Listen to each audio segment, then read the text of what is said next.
ओम नमः शिवाय। हर हर महादेव। जय शिव शंभू। हार्दिक स्वागत है आप सभी का फिर से एक बार हमारे चैनल एस्ट्रो ओम पर। दोस्तों, यह सारे उपाय पंडित प्रदीप मिश्रा जी की कथा से सुनकर सूचित किए जा रहे हैं, इसलिए वीडियो को अंत तक जरूर देखें और ध्यान से सुने। आप सभी लोग जानते हैं कि सावन के महीने की आखिरी एकादशी कब पड़ रही है। 27 अगस्त 2023 को, जिस दिन है रविवार। और दोस्तों, इस एकादशी का नाम है पवित्र एकादशी, या आप इसे पुत्रदा एकादशी भी कह सकते हो।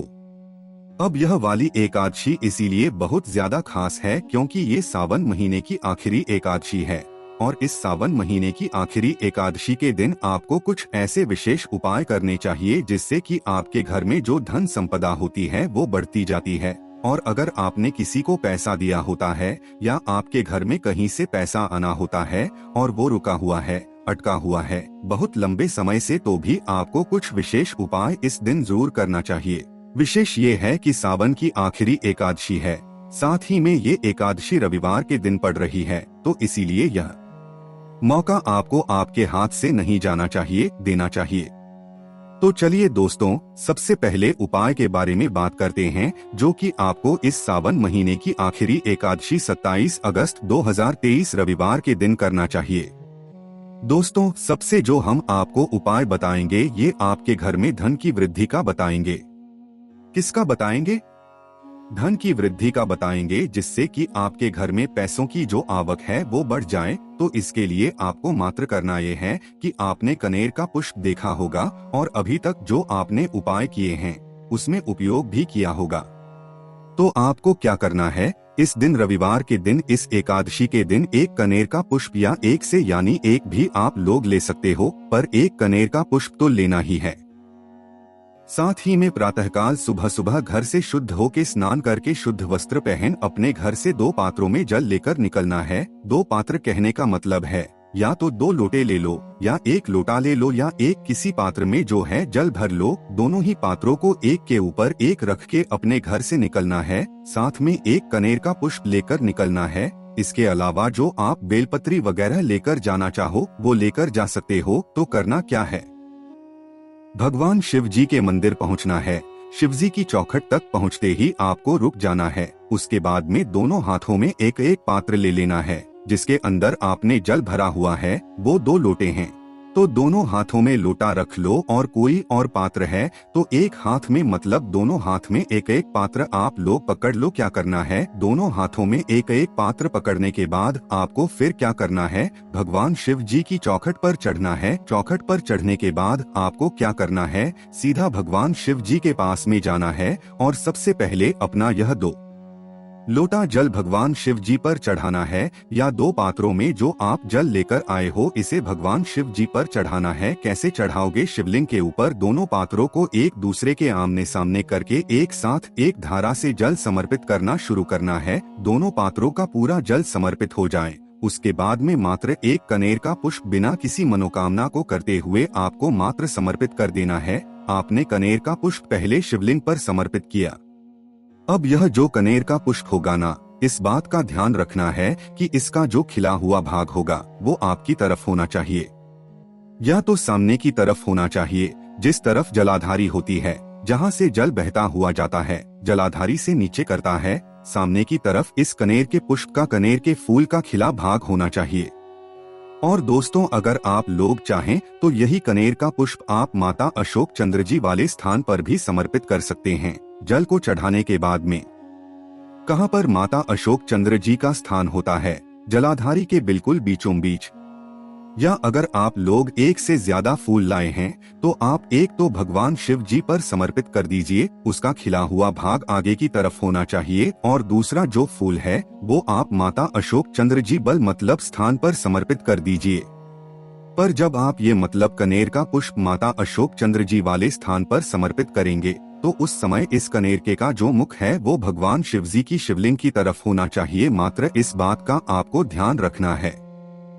और दोस्तों, और ज्यादा पुष्प लेकर आए हो तो आप भगवान शिव जी के शिवलिंग का इन कनेर के पुष्पों से श्रृंगार कर सकते हो। भगवान बहुत ज्यादा प्रसन्न होते हैं। उसके बाद आखिरी में भगवान शिव जी से प्रार्थना करके, धन की मनोकामना करके आप अपने घर पर वापस आ सकते हैं। क्योंकि दोस्तों जो व्यक्ति इस सावन के इस आखिरी रविवार के दिन भगवान शिवजी पर जल चढ़ाएगा उसको धन की प्राप्ति जरूर होगी। जो कनेर का पुष्प चढ़ाएगा उससे भगवान शिवजी जरूर प्रसन्न होंगे। आप ये उपाय जरूर करके देखिएगा। उसके बाद में दोस्तों बात करते हैं अगले उपाय के बारे में, जो कि आपको इस सावन महीने की आखिरी एकादशी के दिन जरूर करना है। दोस्तों इस उपाय को आपको जब करना है जब आपके घर में पैसा तो आता है पर रुकता नहीं है, तो पैसे आने की आवक को बढ़ाने के लिए, पैसा घर में रोकने के लिए आपको यह वाला उपाय करना चाहिए। इस उपाय में आपको क्या करना है, प्रातःकाल सुबह सुबह एक लोटा लेना है जिसके अंदर आपको भरना है गंगाजल। गंगाजल के अलावा और कोई जल नहीं होना चाहिए, इस बात का आपको ध्यान रखना है, ठीक है। तो एक पात्र के अंदर आपको गंगाजल भरना है। गंगाजल भरने के बाद पात्र के अंदर आपको 7 बेलपत्री डालनी है, बिल्कुल अच्छी वाली कटी पीटी नहीं होनी चाहिए है ना। तो गंगाजल भरने के बाद आपको उसी जलपात्र के अंदर गंगाजल के अंदर 7 बेलपत्री डालना है और अपने घर से इस पात्र को लेकर निकलना है भगवान शिवजी के मंदिर में। भगवान शिव जी के मंदिर में जैसे ही आप पहुँचो, भगवान शिवजी की चौखट चढ़ जाओ, तो आपको पहले नंदी बाबा के पास में आकर रुक जाना है। नंदी बाबा से ही ये उपाय शुरू होगा, है ना। जैसे ही आप ये पात्र लेकर भगवान शिवजी के मंदिर के अंदर प्रवेश करें तो शिवलिंग के सामने बैठे हुए होंगे, आपको उनके पास में आकर रुक जाना है। और नंदी बाबा दोनों चरणों में आपको क्या करना है, यह जो आप लौटे में गंगाजल भरकर लाए हो ना, सिर्फ इस गंगाजल को समर्पित करना है। आपने 7 बेलपत्री भी उसी गंगाजल के अंदर डालनी है, पर वह बेलपत्री आपको अपने लोटे के अंदर ही रहने देना है। मात्र आपका जो गंगाजल है वो आपको नंदी बाबा के चरणों में समर्पित करना है, पूरा समर्पित कर देना है, बचाना नहीं है। उसके बाद में फिर आपको इन 7 बेलपत्री को, बची हुई बेलपत्री को भगवान शिवजी के शिवलिंग के पास में लेकर आना है और शिवलिंग के ऊपर एक एक करके ये 7 बेलपत्री को अपने जलपात्र से, कलश से भगवान शिव जी पर चढ़ा देना है। फिर भगवान शिव जी से आपको प्रार्थना करना है कि अगर आपके घर में कहीं पैसा आने वाला है, रुका मतलब रुकावट आ रही है, पैसा नहीं आ पा रहा है, तो उसके लिए आप प्रार्थना कर सकते हैं। आपका वह पैसा जरूर लौटकर आ जाएगा और आपके घर में पैसा रुकना भी चालू हो जाएगा। यह भी बहुत ही ज्यादा और बड़ा विशेष उपाय है। उसके बाद में दोस्तों बात करते हैं अगले उपाय के बारे में। जिस उपाय को करने से क्या होगा वो हम आपको बताते हैं। इस उपाय को करने से अगर आपने किसी को पैसा उधार दिया होगा ना, और आप उसको फोन लगा लगा कर थक होंगे कि भाई हमारा पैसा लौटा जाओ, हमारे घर में जो है दिक्कत आ रही है, और उसने फोन भी उठाना बंद कर दिया, तो दोस्तों एक बार ये उपाय कर लेना। आपने जिसको भी पैसा उधार दिया होगा या किसी कारणवश किसी की मदद करी होगी और अब वो आपका फोन भी नहीं उठा रहा है, पैसा भी वापस नहीं कर रहा है, तो ये उपाय करके देख लेना, वो खुद आपका पैसा वापस करके जाएगा, ठीक है। इस उपाय को बस आपको इस बात का ध्यान रखना है कि रविवार के दिन ही करना है, और यह जो सावन का रविवार है ये बहुत ही ज्यादा विशेष है, एकादशी का व्रत भी है, इसीलिए इस दिन की महत्वता और ज्यादा बढ़ जाती है। इस उपाय में आपको करना क्या है वो आप ध्यान से सुनो। इस उपाय में आपको प्रातःकाल सुबह सुबह एक तांबे का लोटा लेना है। क्या किसका लोटा लेना है? तांबे का लोटा हमने आपको ध्यान से बता दिया है। एक तांबे का लोटा लेना है। उस तांबे के लोटे के अंदर आपको भरना है शुद्ध जल। शुद्ध जल बिल्कुल अच्छे से फुल भर लो। शुद्ध जल भरने के बाद अब इसी जलपात्र के अंदर आपको कुछ सामग्रियां डालनी है। वो सामग्री आप सुनो। उसके बाद डालना है, पहली चीज है गुड़। गुड़ का मतलब छोटा सा टुकड़ा या ढिल्ला या ढिल्ली जो भी होता है, छोटा सा गुड़, उसको आपको उस अपने इस जल के अंदर डाल लेना है। उसके बाद में चावल का दाना, जो चावल का दाना होता है ना, वो आपको अपने इस जलपात्र के अंदर डाल लेना है। उसके बाद में लाल फूल। लाल फूल कौन सा होता है?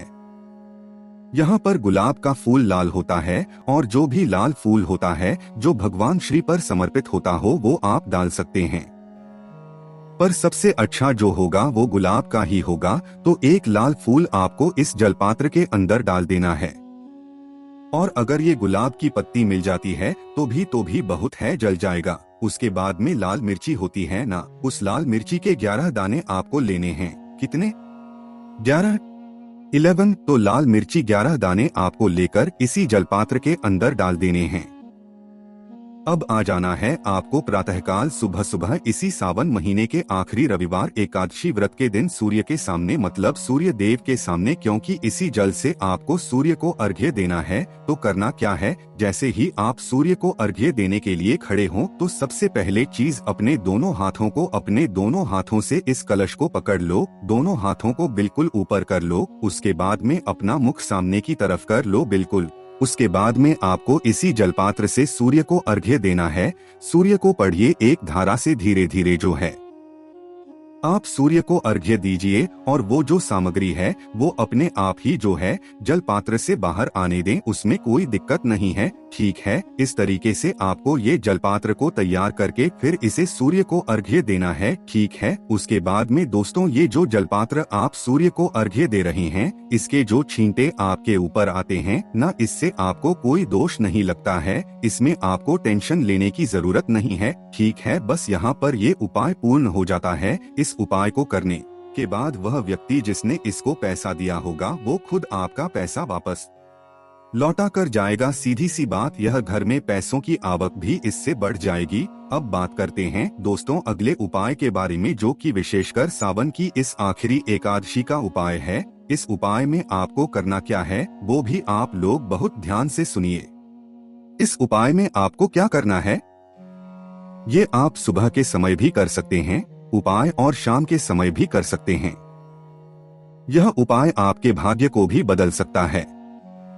भाग्य कहने का मतलब है कि आपके जीवन में भले ही कितनी ही बड़ी से बड़ी छोटी छोटी परेशानियां क्यों ना चल रही हों, इस उपाय को करने के बाद आपकी परेशानियों से आपको छुटकारा जरूर मिलेगा। करना क्या में वो ध्यान से सुनो। देखो, सबसे पहली चीज इस उपाय में मात्र आपको एक बेलपत्री की आवश्यकता होगी, थोड़े से शहद की आवश्यकता होगी और थोड़ा सा पीले चंदन की आवश्यकता होगी। तो ये तीनों ही चीजें तैयार करके आप पहुंच जाओ भगवान शिव जी के मंदिर में प्रातःकाल सुबह सुबह। कोशिश करना उपाय को सुबह कर लो, किसी के कारण वश ना कर पाओ सुबह तो फिर शाम के समय कर सकते हो, पर सुबह आप लोग पहले करना। इस उपाय को करना क्या है, भगवान शिव जी के मंदिर पहुँचे, अपनी पूरी पूजन अर्चना कर लो, शिवजी पर जल चढ़ा दो, बेलपत्र फूल जो चढ़ाना है वो चढ़ा दो। फिर बाद में उपाय करने के लिए शिव जी के पास में बैठना, शिवलिंग के पास में बैठना। उपाय में क्या करना है वो आप लोग सुनो। सबसे पहली चीज आप अपनी वह एक बेलपत्र निकाल लो।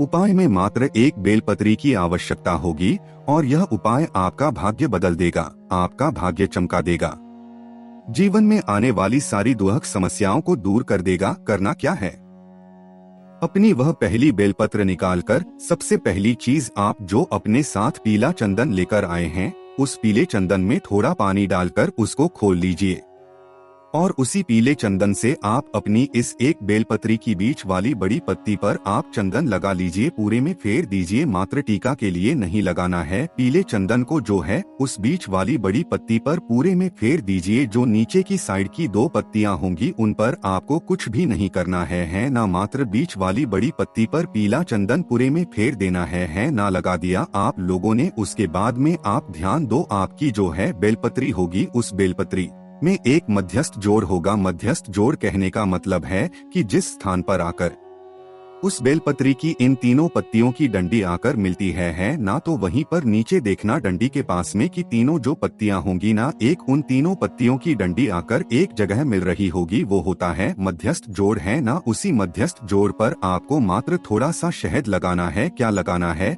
जो शहद आप अपने साथ लेकर आए हो ना, उस स्थान पर लगाना है, सिर्फ उसी मध्यस्थ जोड़ पर थोड़ा सा शहद लगाना है। उसके बाद आपको इस बेलपत्र को आंखें बंद करके अपनी मनोकामना भगवान शिवजी से बोलते हुए इसे आपको भगवान शिव जी पर समर्पित कर देना है। कहाँ पर करना है, भगवान शिव जी पर आपको इसे समर्पित कर देना है।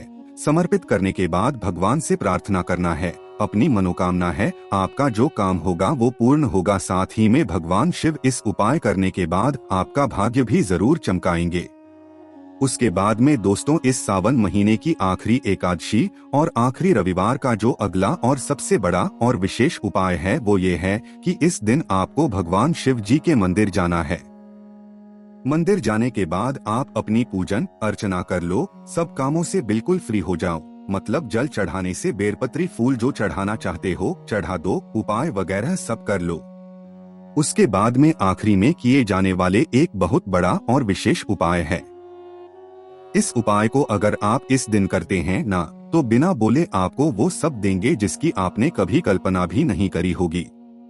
तो इस उपाय को करने के लिए मात्र आपको भगवान शिव जी के शिवलिंग के पास में बैठना है। पास में बैठ जाओ या सामने बैठ जाओ और अपने हाथों को जोड़ लो। हाथों को जोड़ने के बाद आंखें बंद कर लो। आंखें बंद करने के बाद मात्र हम आपको एक शब्द बता रहे हैं, एक नाम बता रहे हैं, जिसको आपको 3 बार बोलना है, मात्र 3 बार बोलना है। इस नाम को क्या नाम है? वो नाम है, ये पार्वती जी के नानी का नाम है।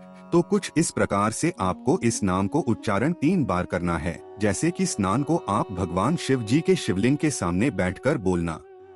और कुछ मत बोलना, भगवान से प्रार्थना करके आशीर्वाद देकर सीधा अपने घर आ जाना। और इस उपाय को कुछ दूसरे तरीके से आप अपने घर में भी कर सकते हैं, अपने घर के रसोई घर में। दोस्तों, होता है शोधा स्तोत्र के 12 श्लोक होते हैं। यह 12 श्लोक आप इंटरनेट से निकालकर अपने ही घर में रसोई घर में बैठकर जो है आप लोग वहां पर इन 12 श्लोकों का पाठ इस सावन के आखिरी दिन करके देखिए। चमत्कार खुद आपको देखने के लिए मिल जाएगा। अगर आपको इन सभी उपायों को करने में कोई भी समस्या आती है तो आप उनसे कमेंट करके सकते हैं। ओम नमः शिवाय। हर हर महादेव। जय शिव शंभू।